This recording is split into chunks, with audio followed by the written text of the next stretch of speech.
பிஸ்மில்லா. இது கூத்தாநல்லூர் பெரிய தெரு உள்ள பள்ளிவாசல். பள்ளிவாசல் நான் நினைக்கிறேன் ஒரு 50-60 மீட்டர் நீளம் இருக்குன்னு நினைக்கிறேன். நல்லா பெரிய பள்ளிவாசல்னு சொல்லக்கூடிய லெவலில் அவங்க பெரிய பள்ளிவாசலாக தான் ஆக்கியிருக்காங்க. பெரிய பள்ளிவாசல்னால் ரொம்ப லெவலில் பெருசாக இருக்கும். கிட்டத்தட்ட ஒரே டயத்தில் ஒரு 1000 பேர் தொழுவக்கூடிய வசதி இருக்கும். உள்ள ஹாலில் ஒரு 300 பேர் தொழுவலாம். அடுத்து அதே மாதிரி வெளியில் ஒரு ஹால் இருக்குது, அதில் ஒரு 400 பேர் தொழுவலாம். அதுக்கு பிறகு வராண்டா இருக்குது வெளியில், அது திண்ணைன்னு சொல்லுவாங்க. அந்த திண்ணையில் ஒரு கூட்டம் தொழுவலாம். அப்படிங்கும்போது கிட்டத்தட்ட ஒரு 1000லேருந்து நான் நினைக்கிறேன் 800லேருந்து ஒரு 1000 பேர் வரைக்கும் தொழுவலாம்னு நினைக்கிறேன். அதை ஒட்டி பள்ளிவாசலுக்காக அந்த காலத்தில் கடைகள் இருந்துச்சு, பழைய கடைகள் இருந்துச்சு.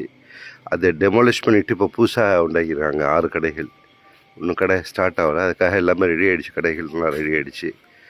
இனி வாடகைக்கு விடுவாங்கன்னு நினைக்கிறேன். பழைய கடைக்காரங்க உணவுகளுக்காக விடுவாங்க. அதை ஒட்டி பள்ளியாசல் இடம் தான், ஃபுல்லாக பள்ளியாசலுடைய இடம் தான். அதை ஒட்டி இங்கே ஒரு சின்ன பாத்ரூம். பழைய காலத்தில் வெளியூர்லேருந்து வருவாங்கள்ல மிஸ்கின்கள், வெளியூர்லேருந்து வரக்கூடிய தங்கி பள்ளியாசலில் தங்கியிருப்பாங்க. அதுக்கு அவங்களுக்கு யூஸ் பண்ணுறதுக்காக டாய்லெட் இருந்துச்சு. அப்போ நாங்கள் பார்க்குற காலத்தில் பெரிய தெரு 10 தெருகள்லாம் சில இடத்துலலாம் பாத்ரூம் இருக்காது. அந்த வசதி வாய்ப்பு இல்லாத காலத்துலேயே இங்கே வந்து மக்கள் டாய்லெட் யூஸ் பண்ணுவாங்க. அந்தளவுக்கு ரொம்ப ஒரு யூஸ்ஃபுல்லாக இருந்துச்சு மக்களுக்கு. இப்போது நிர்வாகங்கள் மாறவும் அப்போ அந்த இடத்த பூட்டி போட்டு வச்சுட்டாங்க. என்னன்னு தெரியல, அதனுடைய தாக்கம் தெரியல. இது மக்களுக்காக யூஸ் பண்ணிகிட்டு இருந்துச்சு, காலங்காலமாக யூஸ் பண்ணிட்டாங்க. கிட்டத்தட்ட இது ஒரு நல்ல நிலத்துக்கு போகும். அதுக்கு அந்த போனால் ஒரு 3 பாத்ரூம் இருக்கும். இது பெரிய பள்ளிவாசலுடைய குளம்னா நல்ல பெரிய குளம். பெரிய நினச்சி பார்க்காத அளவுக்கு பெரிய குளமாக இருந்துச்சு. அந்த கரைகள் கட்டிருக்காங்க. இந்த பட்டுத்துறை, இந்த குளம் எந்த காலத்திலேயே ஏற்படுத்தப்பட்டது. அப்படி இந்த குளங்கள் இந்த மாதிரி ஒரு எத்தனை வருஷத்துக்கு முன்னாடி உண்டாக்கப்பட்டதுன்னு தெரில. அது ஒரு 125 வருஷத்துக்கு முன்னாடி 1804 வருஷம்னு நினைக்கிறேன். அது எழுதியிருக்காங்க போர்டில். அப்போ இந்த பட்டுத்துறையாக கட்டி இதை கட்டியிருக்காங்க. முன்னோர்கள் அப்பா அம்மார்கள் கட்டிருக்காங்க. கட்டி அதில் ஃபுல்லாக லேடிஸ்க்கு ஜென்ஸுக்குன்னு சொல்லிட்டு இந்த சைடு ஃபுல்லாக ஜென்ஸு குளிக்கிற மாதிரியும், பட்டுத்துறை கூட காட்டலாம், நான் இந்த சைடில் வந்துட்டேன், ஃபுல்லாக குளிக்கிற மாதிரியும், இந்த ரோட்டை ஒட்டி ஜாவிய தெரு சைடில் பெண்கள் மட்டும் குளிக்கிற மாதிரியும் அமைச்சிருந்தாங்க.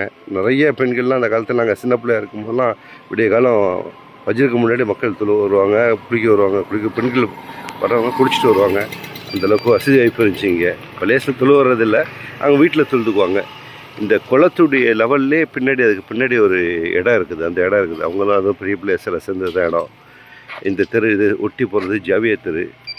அடுத்து அந்த குளத்தை ஒட்டி சைடில் போகிறது நூரியா தெருன்னு பேர். இது அப்படியே கொஞ்சம் அப்படியே முன்னாடி வந்தோம்னாக்கா அந்த இடத்த ஒட்டி இருக்கக்கூடியது இந்த தெரு மஸ்ஜியா தெருன்னு சொல்லிட்டு பேர்.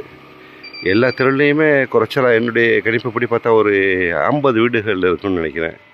அவ்வளோதான் இருக்கும். ஜாவிய தெரு பார்த்தாலும் மொத்தமே 50-60 வீடு தான் இருக்கும். ஆனால் நான் இந்த பெரிய தெருன்னு சொல்கிறேன்னு, பெரிய தெரு இந்த ஒட்டி இருக்கக்கூடிய தெரு பெரிய தெரு பிளேஸில் சைடில் போகிறது, அந்த தெருவில் மட்டும் ஒரு 300லேருந்து 350 வீடுகள் இருக்கும். இங்கே பாருங்கள், இது ஒரு கட்டடம்.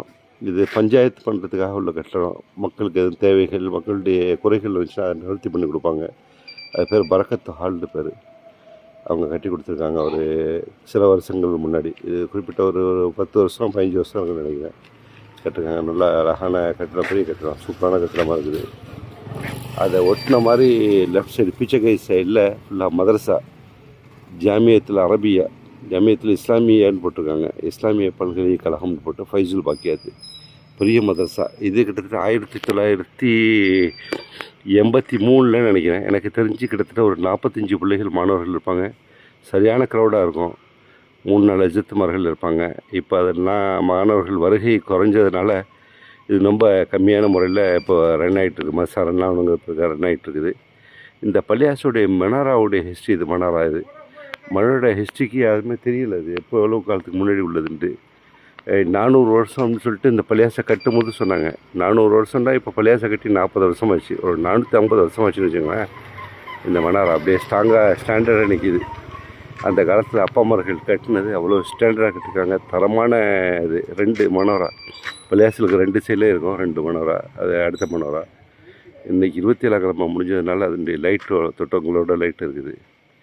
மாஷால்லா, பார்க்குறதுக்கு ரொம்ப ரொம்ப அழகாக இருக்கும். பார்க்குறதுக்கு 27ஆம் கிழமை கொண்டாடினாங்க. இந்த குளத்தினுடைய செவர் இருக்குது, இதே ஒரு 3 தடவை கட்டிருக்காங்க. பள்ளியாசல் நிர்வாகத்தில் கட்டிருக்காங்க. 125 வருஷத்துக்குள்ளே 3 தடவை விழுந்துருக்குது. இப்போ 4வது தடவை கவர்மெண்ட்டுடைய திட்டத்தோட அதை கட்டிருக்காங்க. நமக்கு நாமங்கிற திட்டத்தில் கட்டிருக்காங்க. ஃபுல்லாக கரைகள் எல்லாமே கட்டி இது வரைக்கும் கட்டிருக்காங்க. ஃபுல்லாக தெரு சைடில் வரைக்கும் போகுது. இன்ஷா அல்லாஹ் இது நம்மளுடைய யூடியூப் சேனலுக்காக நான் எடுத்திருக்கேன். யூடியூப்பில் இன்றைக்கி அப்லோட் பண்ணுவேன் இன்ஷா அல்லாஹ். பள்ளியாசல் 27 கிழமைக்கு அவங்க லைட்டு அந்த மனோராக்கு வெளிச்சம் தெரியல. இங்கே ஃபோக்கஸ் இருக்கிறதுனால நல்லா இருக்குது. இதே ஒரு காலத்தில் இந்த பள்ளியாசலில் சின்ன பள்ளியாசலாக இருக்கும்போது கரண்ட் இருக்காது, அது முட்டை வளர்க்கு மாதிரி தான் இருக்கும். அப்படி இருந்ததை நிர்வாகங்கள் தலையிட்டு கவர்மெண்ட்டில் கோரிக்கை வச்சு இங்கே ஒரு டிரான்ஸ்ஃபார்மர் அமைச்சிருக்காங்க. அதெல்லாம் பெரிய தெரு மக்களுக்கு விடிய காலம் புரிஞ்சு, இல்லாட்டி பெரிய தெருக்கும் லைட்டு வராது. ஒரு பெண்ணாக ஏதாவது தேவைட்டால் ஃபுல்லாக லைட்டில் நின்று போயிடும். அப்படி தான் இருந்துச்சு காலத்தில். இங்கே ஒரு டிரான்ஸ்ஃபார்மர் வச்சு கவர்மெண்ட் வச்சு கொடுத்துருக்குது. அதில் பள்ளியாசலுக்கும் கரண்ட் பிரச்சனை இல்லை, அதை ஒட்டி இருக்கக்கூடிய தெருமக்களுக்கும் கரண்ட் பிரச்சனை இல்லை. நாங்கள்லாம் சின்ன பிள்ளையா இருக்கும்போது எங்கள் தெருவில் ஏதாவது இங்கே விழாக்கள் ஏதாச்சும் ஒன்று இருந்துச்சு, நல்ல நாள் பிறநாள் அப்படின்னாக்கா வீட்டில் எல்லாம் லைட் எடுக்காது, அப்படியே உட்காந்துடும் ஃபுல்லாக. அப்புறம் வீட்டில் லைட் இல்லாமல் இருட்டில் மாதிரி இருக்கும், அந்த மாதிரி இருக்கும். அதெல்லாம் காலங்கள் மாறி போச்சு. இந்த செவர் நமக்கு நாம திட்டம் மூலமாக கட்டினது 3 தடவை டெமலிஷ் ஆகி இப்போ 4வது தடவை கட்டிருக்காங்க. கிட்டத்தட்ட ஒரு 10 லட்ச ரூபா, பள்ளியாசலுடைய பங்கு கிட்டத்தட்ட 6 லட்ச ரூபா எழுதிருக்காங்க. அது கவர்மெண்ட்டுடைய ஃபண்டு வேறு இருக்குது. கவர்மெண்ட்டு ஃபண்டு கிட்டத்தட்ட அது கரெக்டாக படிக்க முடியல, ஒரு 4 லட்சம் இருக்குன்னு நினைக்கிறேன். பரவாயில்ல, மாஷா அல்லாஹ் எல்லாம் சிறப்பாக பண்ணியிருக்காங்க. வாழ்த்துவோம் மாஷா அல்லாஹ். எல்லோரும் நம்ம பயனடையும் போது நம்ம முன்னோர்கள் நமக்காக செஞ்சாங்க அப்படிங்கிற அந்த நன்றியை மறக்க முடியாது.